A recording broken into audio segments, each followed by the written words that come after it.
Okay, so magandang araw po. Ngayon papakita ko po kung paano naman i-fix kung yung time ng ah, car wash vendor natin nagiging pinakamababa 5 minutes. So gusto natin ibalik sa 3 minutes lang po. So yung wiring po natin, yung isang wiring po, yung normal na nakalagay dyan, nakaganyan po kasi yan eh. Ayan. So may dalawang line dito.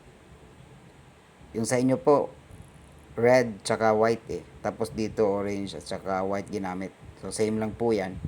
So yung sa inyo ganyan po yung itsura niya. Oh. Ayan.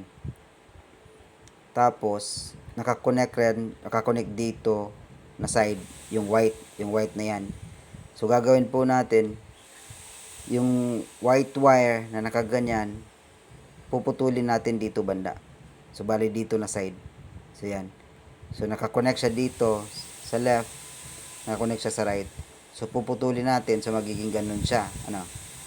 Tapos yung white wire na nakakonect dito naman po sa side na yan, puputulin natin. So magiging resulta niya po ganyan na po. So result niya disconnected yung dalawa dito.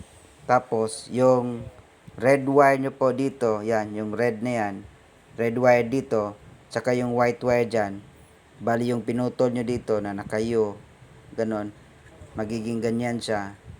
Tapos i-connect nyo yung white wire na pinutol nyo dyan. Tapos magiging ganon na po siya. Connected na yan.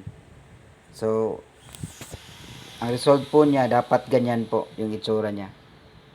Tapos try nyo po kung na-fix na yung issue. Kung may questions pa po kayo or nalilito pa po kayo, chat nyo lang po ako. Thank you po.